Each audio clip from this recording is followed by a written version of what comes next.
You focused primarily on social for the past 5 or 6 years, is what I can tell from your blogs and your articles. You were featured on numerous interviews, and you did a lot to the community. You gave a lot in how to engage conversations and how social is transforming the landscape. Now, correct me if I'm wrong. I read through your book, The Flip the Funnel. There's a lot about customer service or servicing customers.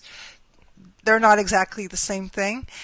Servicing customer strategy in the real world, and by real world, I'm referring to existing companies, retailers that started offline and that then bounced online.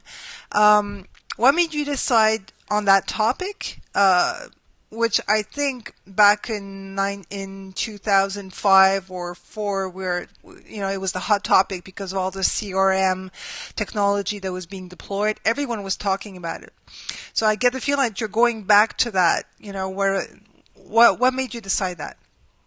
Well, you raised so many interesting points, and I'm trying to figure out which one to respond to first. But I personally, I'm the kind of guy who I love the saying, the Wayne Gretzky quote, which is, I wasn't where the puck was, I was where the puck, or I skated to where the puck was going to be. That's how I've always been. I always want to, I don't want to be where all the parasitic agency and marketers are scraping the bottom of the barrel for scraps. I want to be able to identify the next trend or the next wave that's about to crest. Yes. And I would take you back to Life After the 30-Second Spot, in which I wrote in 2004 actually. It was published in 2005. In the bold new approaches to traditional advertising, I had two approaches there. One was called communal marketing. Well, communal marketing became known as social media. Social media didn't even exist yet, but communal marketing, marketing to and through the community, was one of my chapters. Another chapter was consumer-generated content. This is before YouTube even existed. So I was excited about consumer-generated content until everybody jumped on it and said, well, why don't our consumers do our work for us by creating a Super Bowl spot? And I get tired of it when everybody's jumping on the bandwagon. That's when I kind of get bored and move off. So, so join the conversation. Should all be listening and responding and catalyzing and enhancing and starting conversations. But then I'll ask the question, with whom? Who matters? Who should we care about? Whom should we be focusing our efforts on? And the answer is our customer. Because without our customer and without their revenue contribution and without their loyalty and their advocacy, we don't have a business. We don't have the means to even collect any marketing dollars to be able to acquire or retain any customers. So Flip the Funnel was a much more focused, I think, evolutionary and iterative expression of what Join the Conversation was about. You don't want to just have conversations with random people out there. And quite frankly, it manifests itself in a very important and maybe a little controversial point. In Flip the Funnel, I'm saying, what, with all due respect, ignore the loud-mouth, foul-mouthed bloggers out there. Ignore, the people that are just, you look at a company like Clout, it seems like they're only rewarding people who just talk and talk and talk and add noise as opposed to signal, in a sense. Right. So my point was, let's focus and instead of just, trying to build a bridge or engage the influencers, let's talk to our customers who are influencers. Let's turn our customers into influencers by using the funnel as a megaphone, which is something Seth Godin has written a lot about. Yes. That's really what Flip the Funnel is about. But to answer the second part of your question, there's that old saying, the more things change, the more they stay the same. This is about going back to basics.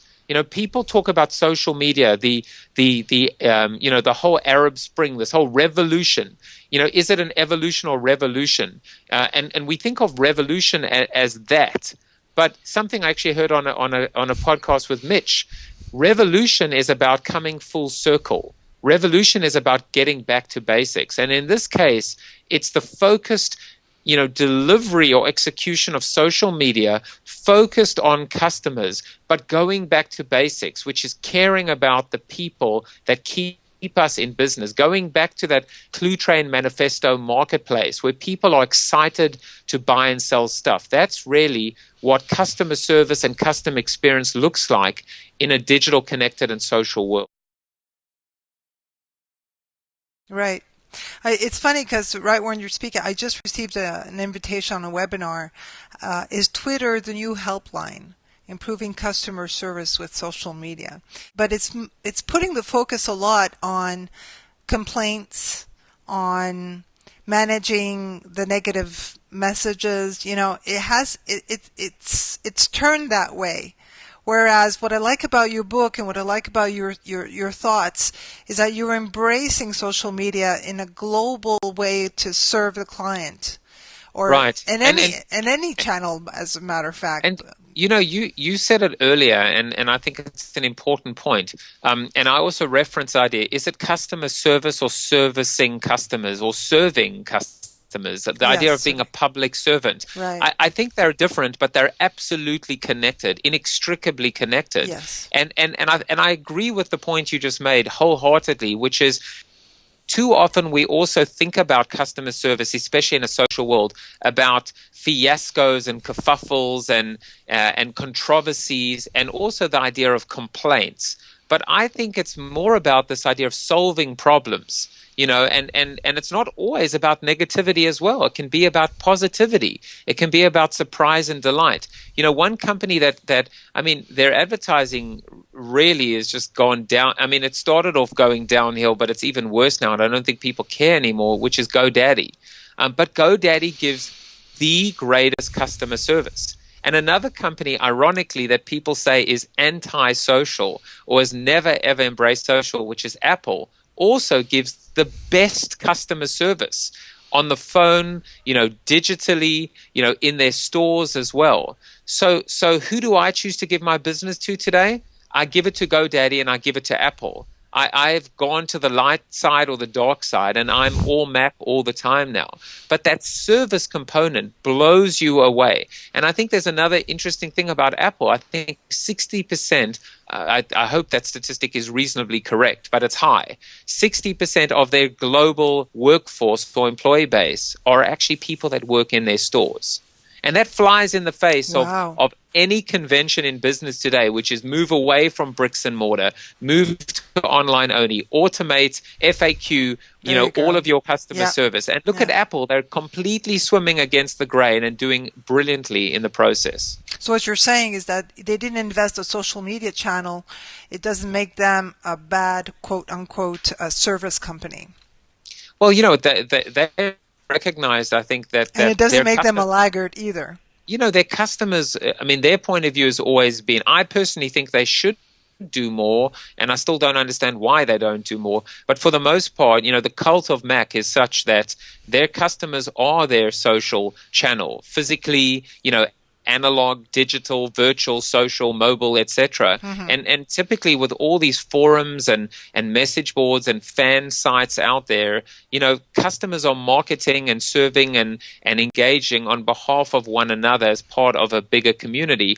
Apple's point of view might be, if we infiltrate it and put our little grubby tentacles all over it, we'll mess it up. And, No. they might be right and they might not be.